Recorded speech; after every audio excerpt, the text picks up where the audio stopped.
Goedenavond, zaterdag 25 februari. Dit is het Zeeuwse nieuws van vandaag.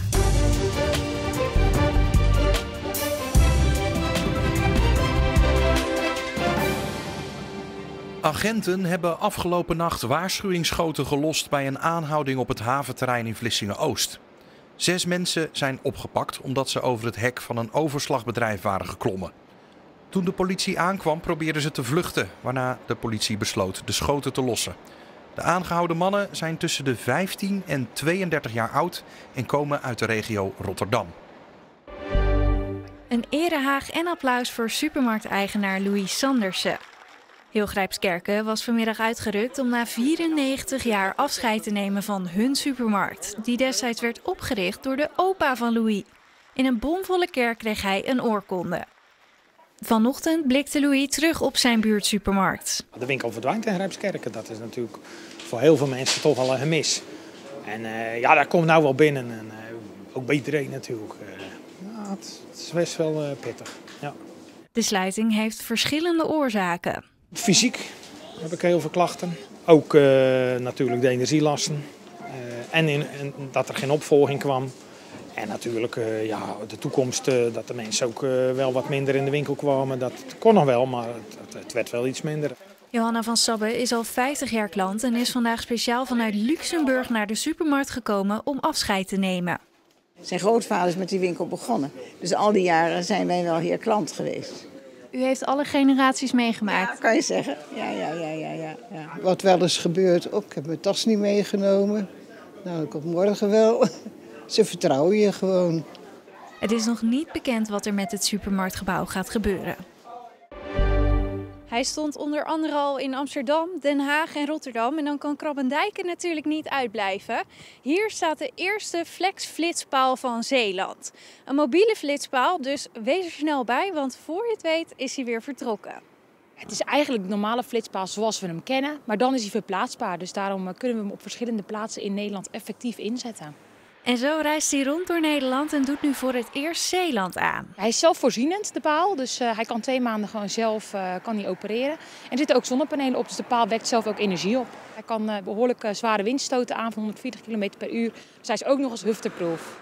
De flitspaal staat 2 maanden op de Oude Rijksweg in Krabbendijken, waar je maximaal 50 km per uur mag rijden. Dit is een plaats waar veel te hard wordt gereden en daarom is hij hier nodig. Hierna vertrekt de flexflitser naar Capellebrug. En wanneer is die paal succesvol?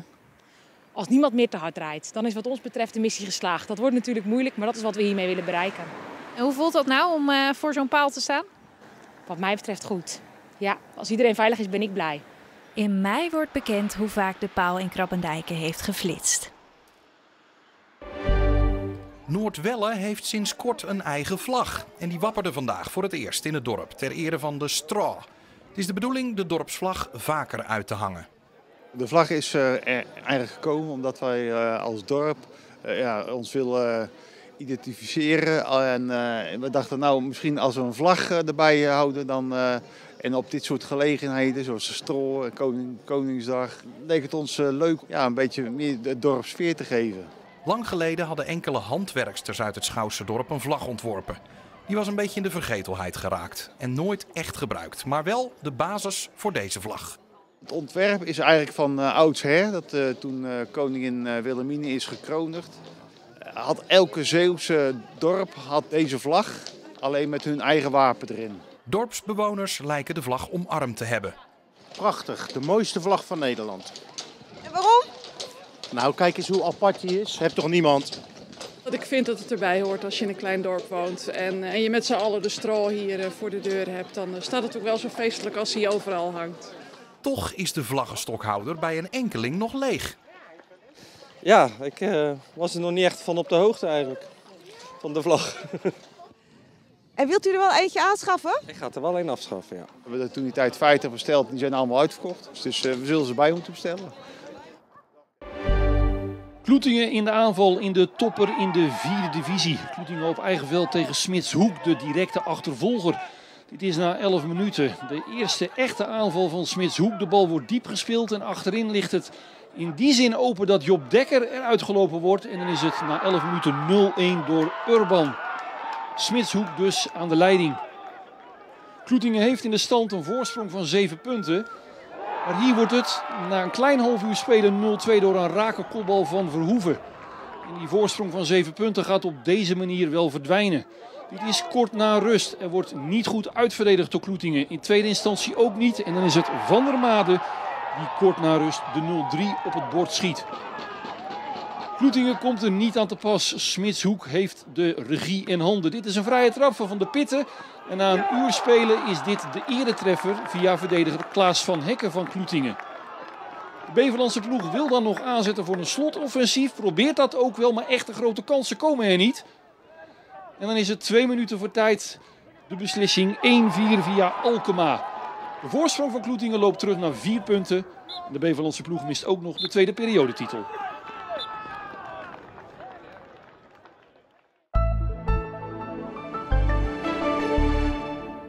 We hadden vandaag geregeld zon, maar er kwamen soms ook flinke stapelwolken voor.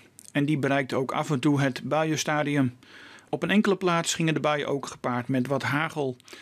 Het werd vandaag 6 graden, maar door de matige tot vrij krachtige noordenwind voelde het wel een stuk kouder aan. Vanavond en vannacht zijn er opklaringen en het kwik zakt naar +1 vlak aan zee tot iets onder het vriespunt wat verder de provincie in. En de wind is daarbij zwak tot matig uit het noordoosten. Het blijft morgen droog en het wordt opnieuw vrij zonnig met enkele stapelwolken. De wind is ook weer matig tot vrij krachtig uit het noordoosten en de maximumtemperatuur schommelt rond 5 à 6 graden. De komende week worden we beïnvloed door een hoge drukgebied en daardoor houden we zonnig en droog weer en het blijft ook aan de koude kant. De wind is matig tot vrij krachtig uit het noordoosten tot oosten. Overdag wordt het ongeveer 5 graden en 's nachts koelt het af naar 0 tot -4 graden. Tot zover, een fijne avond en graag tot morgen.